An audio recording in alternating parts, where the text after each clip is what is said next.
31번 가 인물이 추진한 정책으로 옳은 것은 이렇게 되어 있습니다.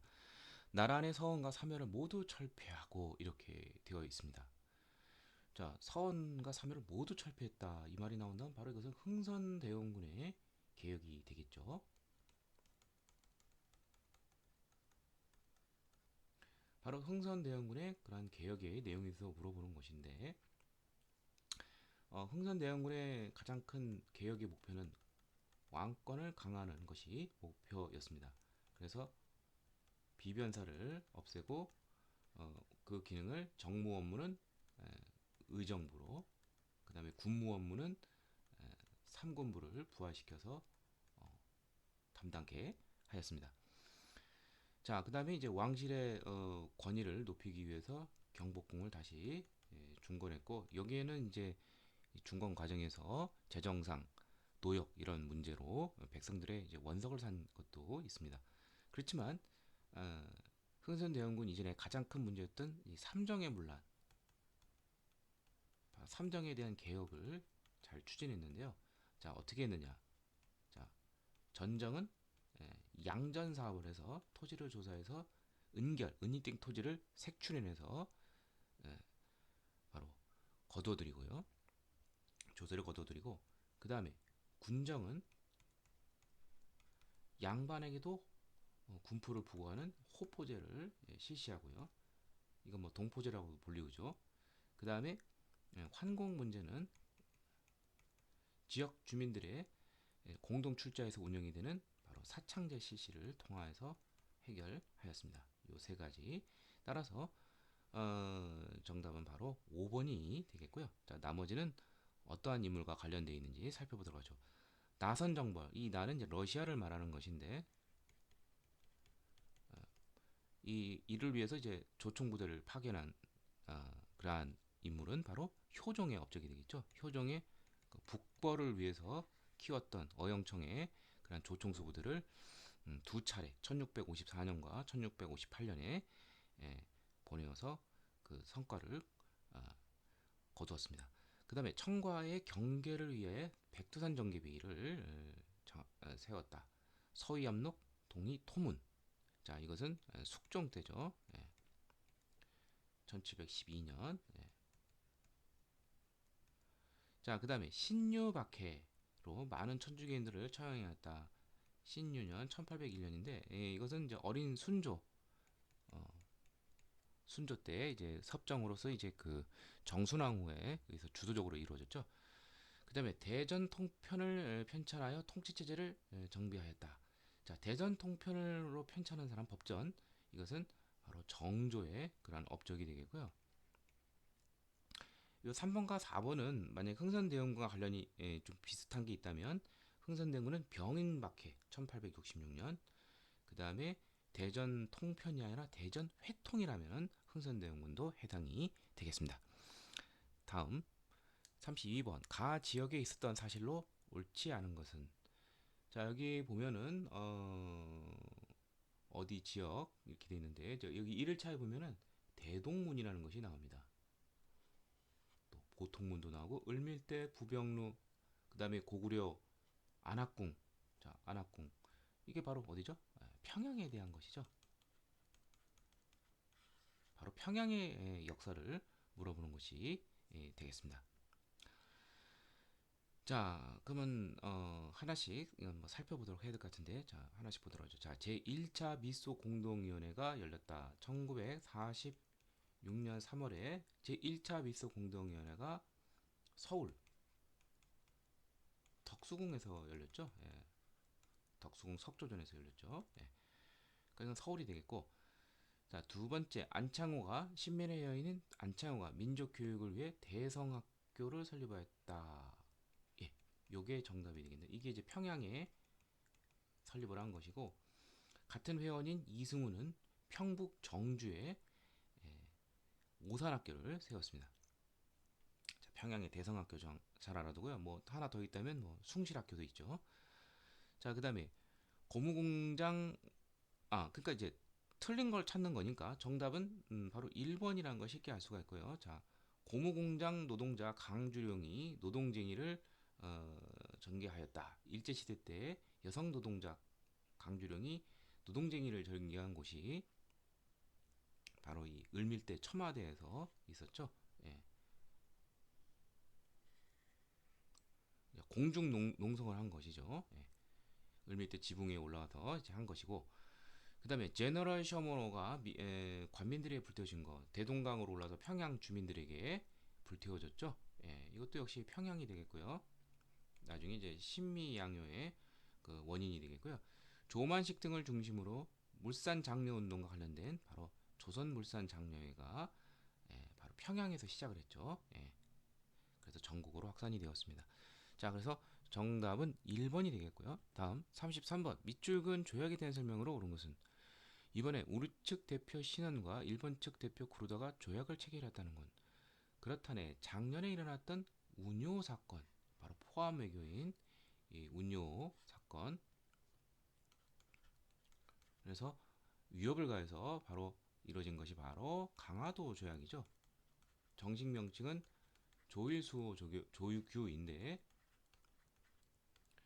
예, 음력으로 이제 1876년 1월이고요. 핵심 내용은 뭐냐면 바로 이제 수교를 하는데 이제 개항을 하게 됩니다. 개항을 하는데 이제 부산을 이제 바로 이제 개항을 하게 되고요.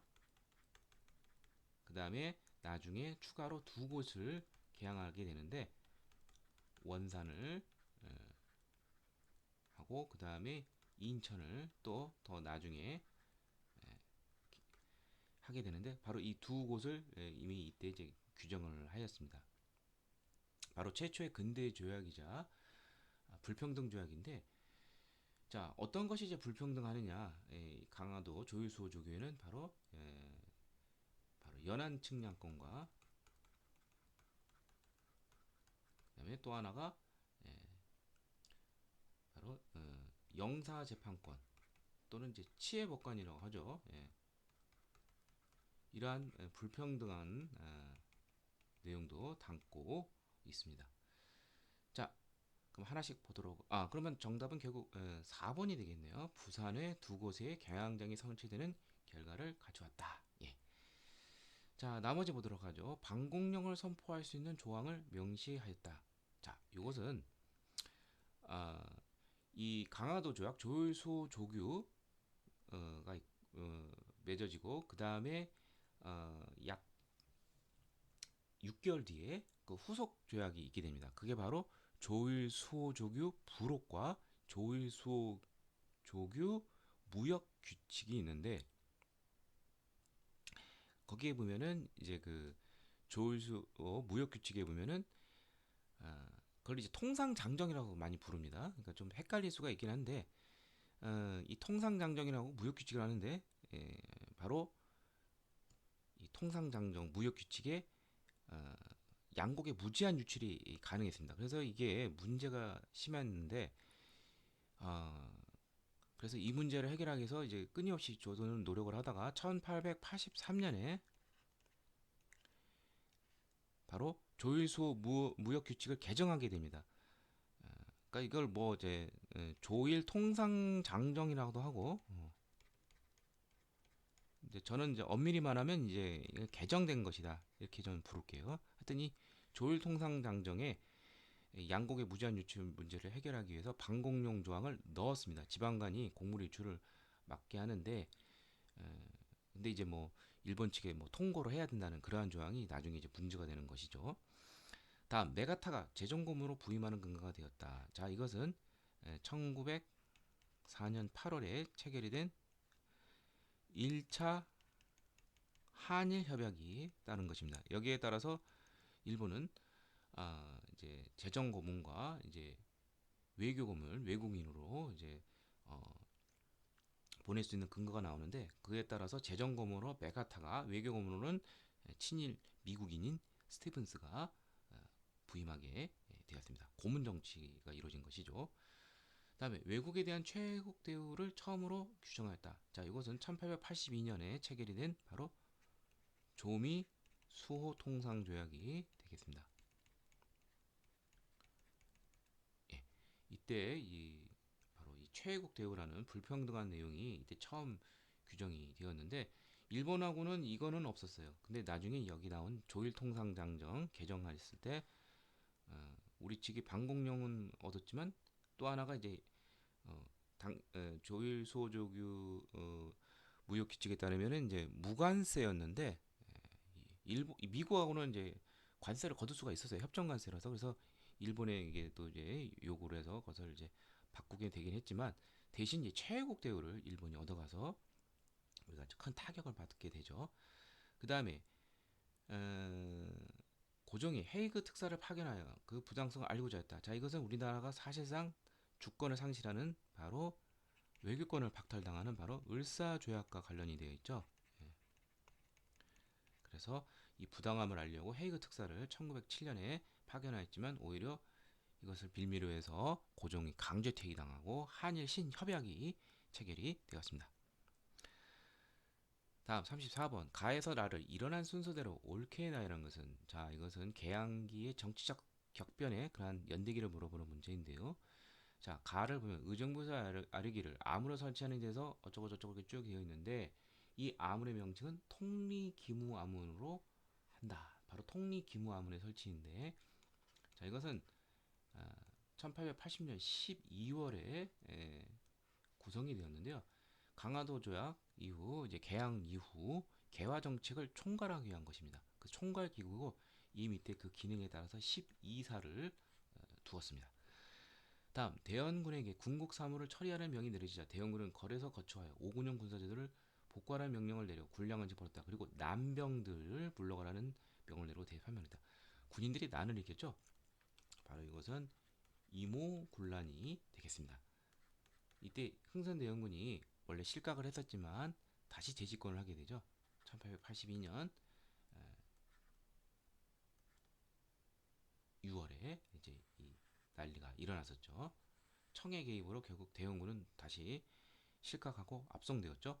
그다음에 민영익이 우영사로서 우정국 낙성현에 참가했다 흉도에게 희소를 가리맞아 어쩌고 저쩌고 왕이 경호군을 고쳤고 자 이것은 바로 갑신정변이죠. 급진계합파들이 주도했던 그래서 많은 이제 보수 척족 세력인 민지 세력자들이 이제 살해를 당하고 민영익은 간신히 칼을 맞았지만 구살생으로 서양 의술에서 살아나게 되었습니다.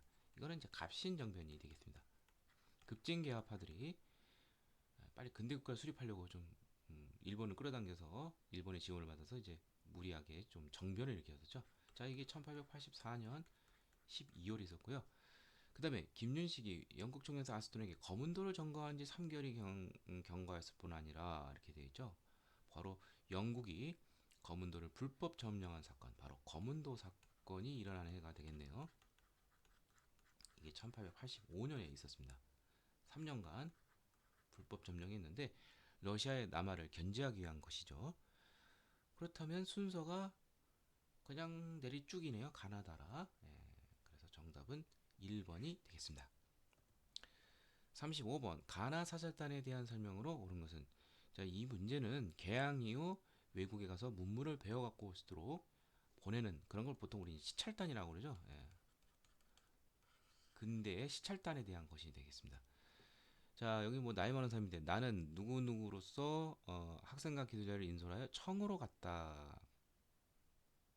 또 장차 우리나라 미국 조약 체결하는 일을 이용련과 협의하였다. 이 사람은 이제 김윤식이라는 사람이고 이 사람이 이끈 사절단은 바로 대청 시찰단인 바로 영선사가 되겠습니다. 영선사는 당시 중국 청이 양무 운동으로서 굉장히 그 군사 과학 기술 치중해서 서양 문물을 마구 받아들였습니다. 여기에 치중을 해서 우리도 이제 가서 이제 그런 무기 제조 이런 쪽으로 이제 가서 견습을 하게 오게 했는데 그래서 이 이후의 결과로서 1881년에 보냈는데 이후 결과로서 국내에 똑 청처럼 이제 무기 공장을 설치하게 됩니다. 그게 바로 기기창을 설치하게 되는데요. 자, 그다음에 나는 미국 공사의 부임에 대한 답례와 양국의 친서를 파견된 미국으로 파견이 된 거 이것은 답례 토빙이 돼서 갚는다, 보빙사가 되겠죠. 예. 그래서 민영이를 단장으로 해서 이제 그 보빙사가 이제 파견이 되었습니다. 자, 그럼 이제 하나가 남았는데, 하나는 바로 가장 먼저 파견이 됐던 바로 조사 시찰단. 이거는 이제 그 일본에 보낸 것이죠. 뭐 옛날에 뭐 신사유람단 뭐 그런 말을 많이 쓰는데, 요즘은 이제 조사 시찰단이라는 명칭으로 고착화시켰습니다. 자, 이 사람들은 이제 일본에 가서 잘 배울 수 있도록, 가서 또 보고서를 써올 수 있도록, 그리고 젊은 사람들을, 인재들을, 계합파 인물들을 모아서 보냈는데, 암행어사 형식으로 파견을 했습니다. 자, 그래서 여기 보면은 비밀리에 중간에 이제 가서 국왕의 그런 밀지를 받도록 하는 그런 암행어사로 비밀리에 파견된 것은 바로 조사시찰단이 되겠고, 영선사나 보빙사는 그렇지는 않았습니다.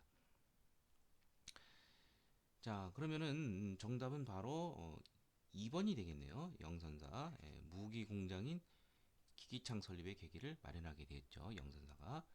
자, 나머지 보도록 하죠. 귀국할 때 조선 책략, 러시아를 막을 책략, 친중국 결일본 연미방을 할 것을 적은 이 황준원, 청외교관 황준원의 그러한 재선 책략을 가지고 도는 사람은 2차 수신사로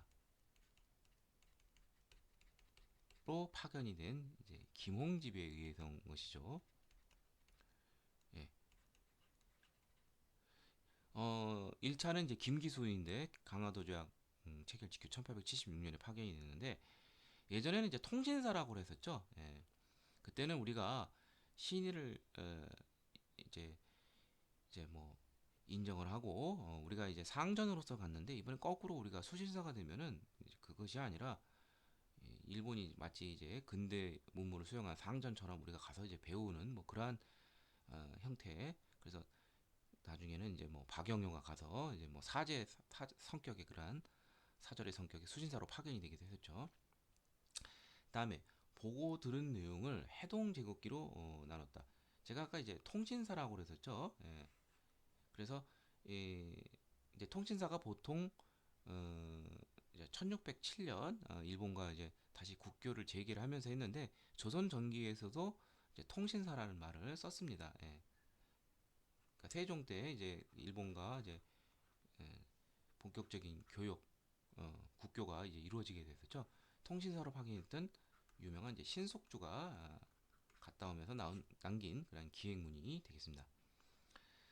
그 다음에 해국도지, 영환지략 등 서구 문물을 소개한 그러한 내용, 그래서 계합파 인물들에게 큰 영향을 준 이러한 서적을 국내에 들여온 사람은 바로 통상계화론자에 해당이 되는 바로 오경석의 역관 오경석이 이러한 외국 문물을 수용한 청해의 그러한 서적을 국내에 소개해서 이것을 김옥균 뭐 이런 사람들에게 잘 전수를 시키게 되었습니다.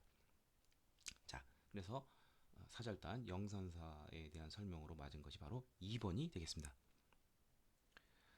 36번 가시기에 있었던 사실을 옳은 것은 동학농민운동의 전개 과정인데, 자, 동학농민운동의 전개 과정은 4단계로 외워두시면 됩니다. 1단계가 고부봉기이고요. 그 다음에 2단계가 바로 뭐 1차 봉기, 그 다음에 3단계가 전주 화약, 네 번째가 2차 봉기가 되겠습니다. 자, 고부봉기는 고부라는 지역에서 한정이 된 일종의 이제 밀란 성격이죠. 바로 고부근소 조병갑의 그 탐악에 저항한 전봉준을 중심으로 해서 그 지역 주민들이 일으킨 그러한 봉기였습니다. 근데 이것이 원만하게 잘 해결되는가 싶었었는데, 안핵사 이용태가 전봉준은 동학교도를 탄압을 하기 때문에 옆 동네로 옮겼습니다.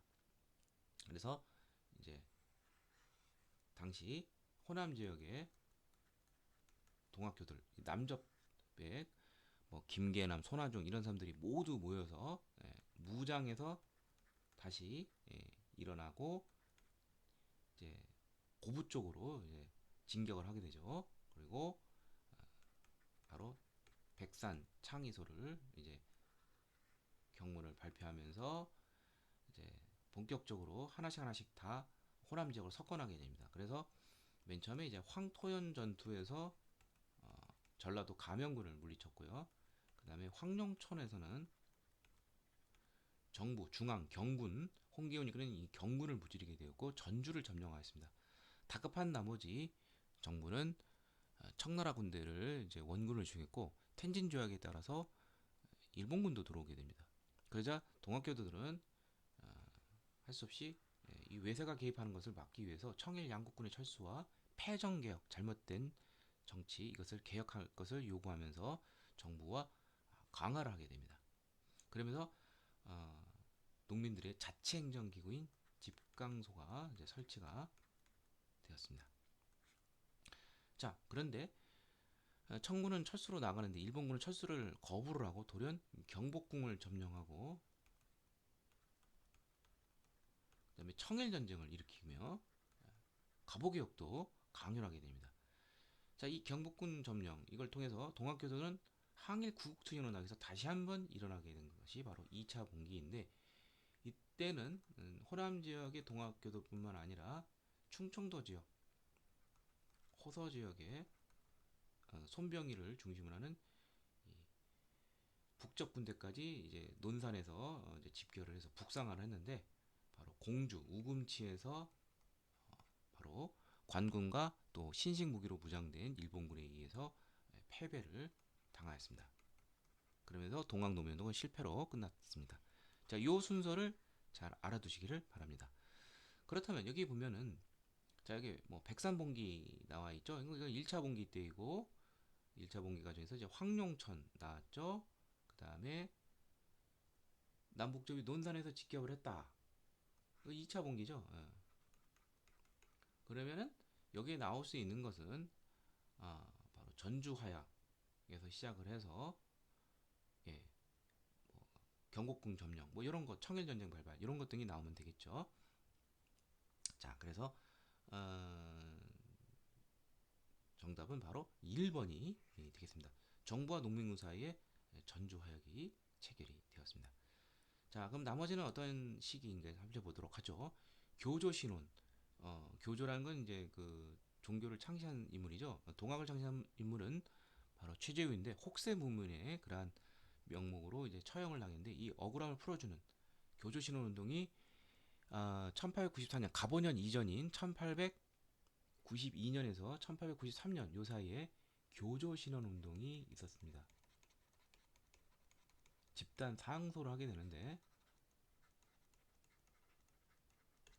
이렇게 여시면 돼요. 공삼 서보 공주 삼내 서울 보은 집회 특히 마지막 보은 집회에서는 단순한 종교적 그런 자유를 찾는 그런 운동에서 벗어나서 척 외양 등을 부르짖는 정치적 운동으로 이제 탈바꿈하게 됩니다. 자, 그러니까 이거는 뭐 동학 농민운동 전개되기 바로 직전에 있었던 그 전에 있었던 것이고요. 그 다음에 농민군이 황토현 전투에서 광군에 승리했다. 이거는 황룡천보다도 더 먼저이죠. 1차 봉기 때이고 그 다음에 사태 수습으로 해 이용태가 안핵사로 파견이 됐다. 자, 고부봉기가 일어나서 농민들이 이제 그 고부 관할을 점령하고 이 고부 조병갑은 어디로 도망가 버리고 파직당하고 후임금수로 박원명이 들어와서 잘 회유를 했습니다. 그래서 동학교도를 해산을 했는데 안핵사 이용태가 들어오면서 동학교도를 탄압을 해서 잡아 죽이고 그러니까 결국 옆 동네로 가면서 1차 봉기로 이루어지게 되는 것이죠. 예. 그러니까 고부봉기에서 1차 봉기로 전환되는 그러한 계기가 되는 것이고요. 그다음에 전봉준이 농민들을 고부관을 시켰다. 이거는 뭐 고부봉기 1단계에 해당이 되겠습니다. 37번 밑줄 그은 의병에 대한 설명으로 옳은 것은 자 이거는 근대말 항일 의병에 대한 것인데 세 가지가 있죠. 을미 의병 1895 1895년에서 1896년 이때 있었는데 그 원인이 되는 것은 바로 을미사변 국모인 민비가 시해된 사건과 그다음에 유교적 윤리에 심한 거부감을 기른 머리 자르는 것 단발령과 관련돼 있죠.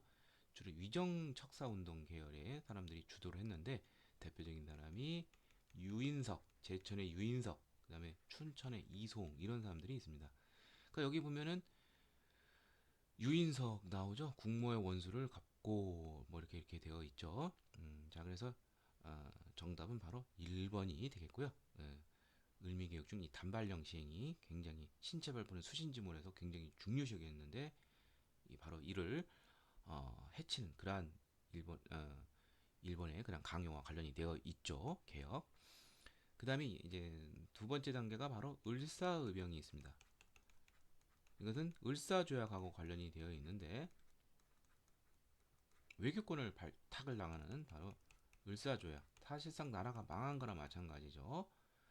자, 이때 대표적인 사람은 이제 홍주, 홍성, 오늘날 충청도 거기에 민종식, 그 다음에 태인에서 이제 최익현, 호남 지역에서 그 다음에 이제 그 바로 이제 경상도 뭐 울진, 영양 이쪽 태백산맥 쪽에서 유명한 평민 출신 의병장 바로 신돌석이 나타난 시점도 바로 이 시점이 되겠습니다. 자, 그 다음에 마지막으로 이제 정미의병이 있는데 정미의병은 바로 고종의 강제 퇴위,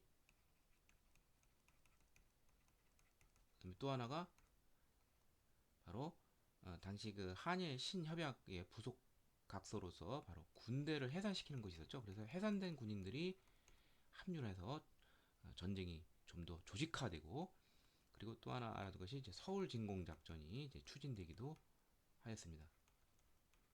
성공하지는 못했죠. 자, 그러면은 나머지는 이제 어떤 의병과 관련인지 살펴보죠. 민종식 이끈 부대가 홍주성을 점령하였다. 이거는 이제 을사의병과 관련된 것이고요. 국제법상 교전단체로 승인 것을 요구했다. 이 서울 진공작전 추진 때 당시 총대장이 이인영인데 각 공사 간에 이 사실을 알리고 국제법상 교전단체로 승인해 줄 것을 요구했었습니다. 이게 바로 정미의병과 관련되어 있는 것이고요. 의병부대가 연합하여 서울 진공작전을 전개했다. 이건 같은 맥락이고 그다음에 조선 총독부에 국권 반환 요구서 제출하였다. 이것은 이제 의병은 아니지만 이제 그것을 꾀했던 바로 1910년대 항일 비밀교사단체 바로 독립 의군부 말 그대로 이제 의군 의병을 모아서 이제 독립을 하려고 했던 것이죠. 이게 1912년 최익현의 수제자인 임병찬에 의해서 추진이 되었는데 바로 국권 반환 요구서를 제출하는 어떻게 보면 좀 이게 뭐 되지도 않을 거를 이제 정정당당하게 한다는 취지는 좋지만 하여튼 뭐 이것을 요구하기도 하였습니다. 이건 독립의군부와 관련된 것이 항일의병하고는 관련이 없습니다. 또 시기도 다르고요. 그래서 1914년에 이거를 제출했으니 뭐 당연히 발각이 되겠죠. 다음 38번 가단체 활동으로 오른 것은 자 11월 4일 밤 조병식 등은 이건 뭐 대표적인 보수파 건의 소총 및 도약서에 잡혀들어가면 광화문 밖 내국 조방의 큰 길가에 임명사를 붙이도록 했다. 임명사는 법무가 본관에서 대회를 열고 대회가 열렸대요. 그리고 박정양을 대통령으로, 윤치호를 부통령으로, 이상재를 내부대신으로 하여서 우리나라 체제를 공화정치, 공화정치는 왕이 없는 것이라 꾸며서 퇴학계 모함하고자 한 것이다. 자, 이것은 독립협회와 관련이 된 것이죠. 자, 독립협회 정치 집회 중에서 보면은 바로 만민공동회가 있죠. 정치 집회 중에서 이 만민공동회가 바로 정부 관리들과 같이 또 협의를 하게 됩니다. 그래서 이제 관민공동회로 이제 발전하게 되는데 이때 이 관민공동회에서 이제 헌의 6조를 여기 나온 것처럼 11월 달에 추청을 하게 됩니다. 이때 이제 정부 측에서는 이제 박정양이 이제 나왔는데, 그래서 뭐 이러한 인물들이 서로 짝짝꿍이 되어서 이 보수파 세력들은 이 헌의 6조에서 이러한 내용 등을 이것은 왕을 없애고 공화정으로 넘어가게 한다, 뭐 이렇게 모함을 하게 된 것입니다. 그렇지만 독립협회가 추구한 것은 입헌 군주제는 맞습니다. 다만 이제 헌법에 의해서 규정된 것으로 운영해 나가는 것이죠. 그래서 뭐 중추원 관리들과 이렇게 같이 협의를 한다든지 뭐 이런 말이 나옵니다. 헌의육조에 보면은. 그리고 이 중추원은 의회적 성격으로, 입헌군주제에서도 보면은 의회는 중요한 역할을 하는 것이죠. 예. 그래서 가단체 활동으로 오는 것을 찾는 것인데, 이 독립협회는 가장 중요한 것이 자주국권, 에, 자유민권, 자강개혁인데, 바로 이 자주국권을 위해서 가장 힘쓴 것이 바로 이권수호 운동을 추진을 하였습니다. 왜냐하면 당시 대한제국이 이제 어떻게 되냐면, 이제 아간 파천 이후 대한제국 출범 직전에, 또 대한제국 출범 초기에 바로 이 이권 침탈이 굉장히 많이 이루어지겠습니다. 그게 바로 이제 러시아 공사관으로 이제 이관을 하면서, 고종이 피신을 하면서 러시아에 많이 의존했기 때문에, 러시아가 그것을 빌면해서 우리나라의 경제적 이권, 이거 정치적 간섭을 위해서 마구 끼어들게 되죠. 그래서 주로 이것은 러시아에 집중해서 바로 이루어졌습니다. 그래서 이 러시아가 대표적인 것이 이제 저령도 조차를 요구했었죠. 저탄도 설치를 해서 이 저령도 조차를 시도를 했는데, 독립회가 굉장히 이 단체로 이것을 거부를 하면서 이 저령도 조차가 결국 실패하게 되었죠. 한러은행 추진도 폐쇄되고요. 예, 등등등등. 바로 그래서 정답은 2번이 되겠고요. 자, 나머지는 이제 그 어떠한 단체들과 관련이 되어 있는지 한번 살펴보도록 하죠. 일본의 항모제 개간권 요지를 저지했다. 1904년 러일 전쟁 중에 이 일본이 황무지 개간을 요구를 했는데, 최초의 애국계몽운동 단체인 보안회가 저지 운동에 성공을 했습니다. 그다음에 고종의 강제 퇴위 운동을 전개했다. 이것은 바로 애국계몽 단체인 대한 자강회가 이러한 활동을 했는데, 이러다가 결국 강제 해산이 되었죠. 그 다음에 계몽서적 출판을 해서 태극서관을 설립했다. 그 다음에 뭐 자기 회사를 또 뭐 설립했다. 이런 것은 비밀결사 애국계몽단체인 바로 신민의 그러한 활동에 해당이 되겠습니다. 그 다음에 일본의 진 빚을 갚자는 국채보상운동을 주관한 것은 처음에는 이제 대구 광문사에 서 이제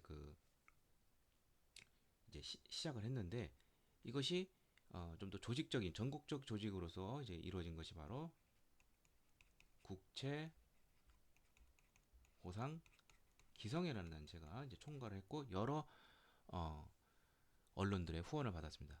이 시작 자체는 이제 대구 광문사의 간부들에서 이루어졌는데, 최종적으로는 이제 국채 보상 기성회, 그리고 또 하나가 이제 대한매일신보와 관련이 있는 이제 양기탁이 이제 주도적으로 이제 하게 되었습니다. 자, 아무튼 관련이 없죠. 자, 다음 39번 가에 대한 설명으로 오는 것은 여성 독립운동가 누구누구 기념물표 발행. 자, 이 사람은 이제 박차정이라는 사람인데, 이 박차정은 뭐 바로 누구의 부인이냐면 약산 김원봉, 바로 김원봉의 부인이 되는데요. 자, 이 사람은 이제 그 김원봉 하면 이제 유명한 것이 바로 뭐냐면은 의열단이 유명하죠. 예, 의열단.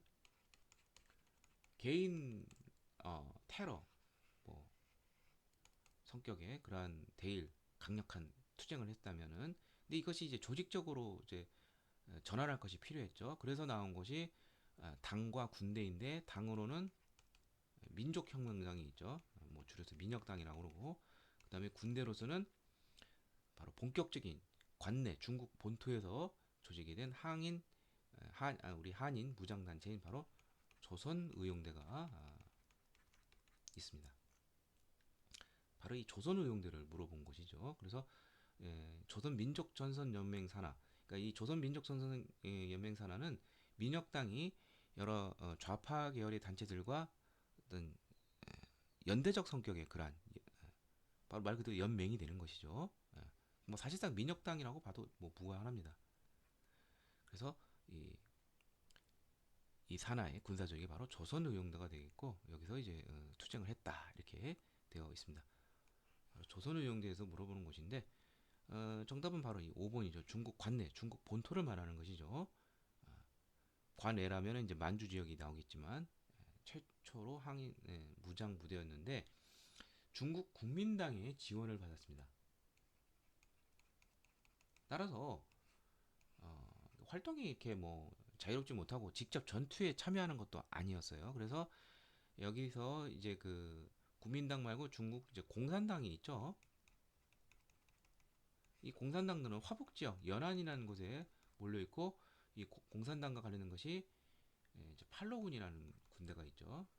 그래서 이쪽으로 옮겨서 진짜 전투를 해보자는 것이 있게 됩니다. 그게 바로 조선의용대 화북지대가 되는데 이것은 이제 김원봉을 이탈한 것이죠. 그래서 나중에 이것은 조선 의용군으로 개편이 되고 그러면 김원봉과 나머지 본대 얼마 안 되는 세력 등은 한국 광복군으로 편입이 됩니다. 자, 그러면 나머지는 어떠한 군대와 관련인지 살펴보도록 하죠. 총사령 양세봉의 지휘 아래 활동하였다. 이건 1930년대 초 한중연합작전이 관련된 부대인데요. 두 가지가 있죠. 남만주에서 바로 양세봉이 이끌었던 바로 조선혁명군이라는 것이 있습니다. 중국 의용군과 합작을 해서 영릉과 흥경선 전투 뭐 이런 것 등에서 일본군을 크게 무찔렀습니다. 다음 미국과 연계하여 국내 진공작전을 계획하였다. 이것은 바로 임시정부 산하에 있는 바로 한국 광복군이 되겠습니다. 근데 예상보다 일본이 이제 이른 항복을 해서 추진에 이르지는 못했습니다. 그 다음에 이제 조선혁명과 함께 이제 북만주 쪽에서는 이제 어떠한 부대가 활동을 했냐면 한국 독립군이라는 것이 있는데 지청청 장군이 이끌었고요. 중국 호로군과 같이 연대를 해서 일본군을 여기 나온 쌍성보, 사도하자, 대전자령, 동경성 이런 데서 크게 무찔렀습니다. 그 다음에 간도 참변 이후 조직을 정비하고 노령, 소련령, 극동 자유시로 이동한 것은 바로 대한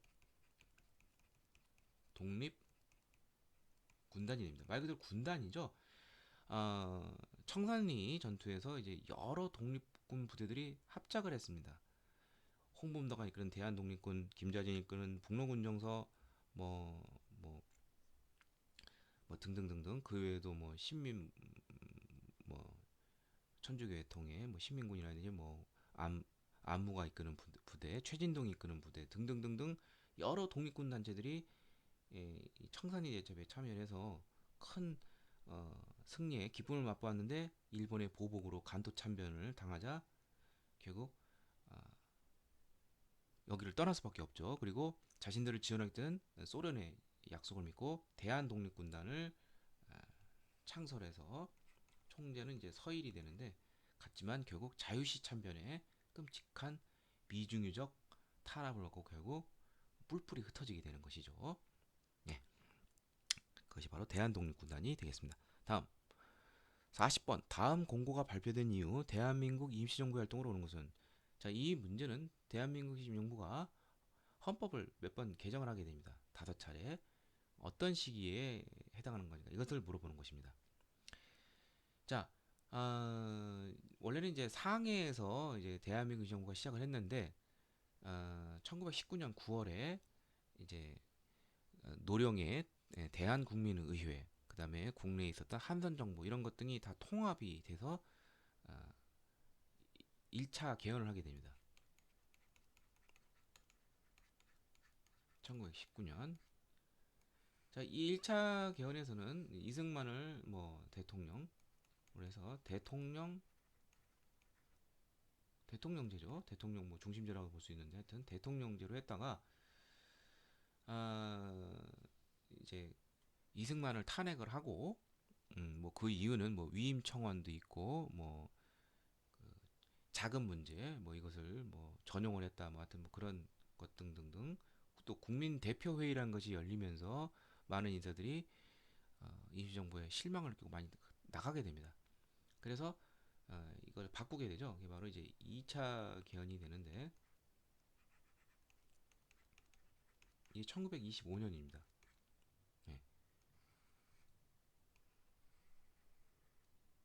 그래서 이제 2차 개헌에서는 이제 뭘로 바꾸게 되느냐? 자, 국무령. 예. 국무령을 어, 그러니까 이제 대통령보다는 이제 그 좀 약간 집단 지도 체제에 좀 가까운 것이죠. 예. 그래서 이렇게 되고 바뀌게 되고 그다음에 3차 개헌이 있는데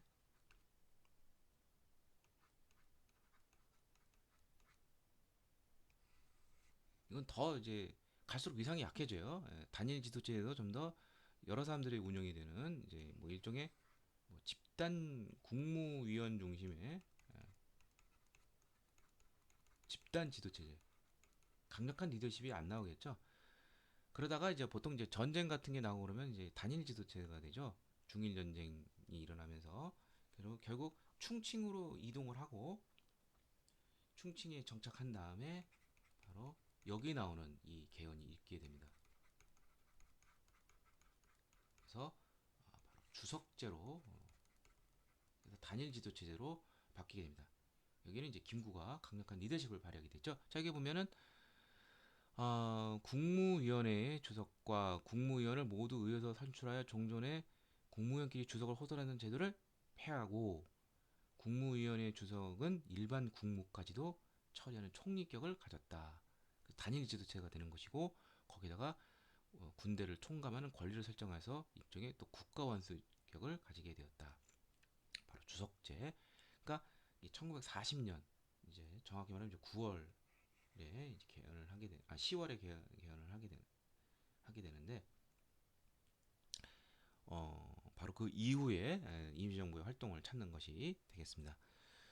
그리고 마지막 이제 5차 개헌은 이제 1944년 일제 폐망 직전에 이제 마지막 5차 개헌이 있는데 이때는 임시정부가 더욱 자신감을 가지고 말 그대로 이제 또 하나의 라이벌 세력이 김원봉과 조선 민족혁명당과 조선 의용대에 있는데 이게 다 임시정부 쪽으로 오게 됩니다.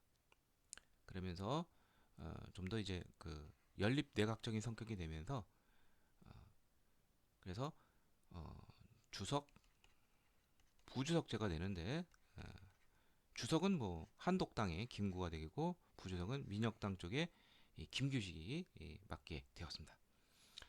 자, 그럼 나머지는 어느 시점 이제 살펴보도록 하죠. 그러니까 1940년 이전 거를 찾으면 되는데 이후 걸 찾으면 되는데 파리 강화 회의에 독립청원서를 제출했다. 이 파리 강화 회의는 임시정부가 출범하던 바로 그 시점이죠. 1919년에 있었던 것이죠. 그래서 바로 김규식 여기 또 나오는 김규식인데 신한청년단 출신의 이 김규식을 신한청년단이면서도 이제 임시정부 창립에 나서면서 이제 외교부장으로 이제 맡게 된 것이죠. 독립청원서를 제출하였습니다. 자, 삼균주의 바탕을 둔 대한민국 건국강령을 발표했다. 이건 1941년 11월이 됩니다. 바로 이것이 정답이 되겠죠. 이제 대한민국 이제 일제 무너뜨릴 뿐만 아니라 국가를 탄생하는 계획까지 세우게 되었습니다. 자, 그래서 정답은 2번이 되겠고요. 무장투쟁을 위해 육군 주만 참의부를 조직하였다. 이 참의부 이제 만주에서 이제 3부가 성립이 되죠. 그중에 가장 먼저 성립이 된 것이 이제 1923년에 설립이 된 육군 주만 참의부인데 임시정부의 직할 부대로 자처를 했습니다. 뭐 독자적으로 임시정부가 설립한 부대는 아니고요. 국민 대표를 열어 독립운동의 방향을 논의하였다. 창조파, 개조파 논쟁으로 많은 사람들이 환멸을 끼고 떠나게 되죠. 1923년이고요. 임시사료 편찬을 두고 한인학의 사료집을 편찬하였다. 자, 이것은 초기, 바로 임시정부 초기 1919년 출범 이후 바로 그때쯤에 있었던 사실이 되겠습니다. 자, 그래서 정답은 대한민국 건국강령 2번이 되겠고요. 다음 41번, 여기까지 설명하도록 하겠습니다.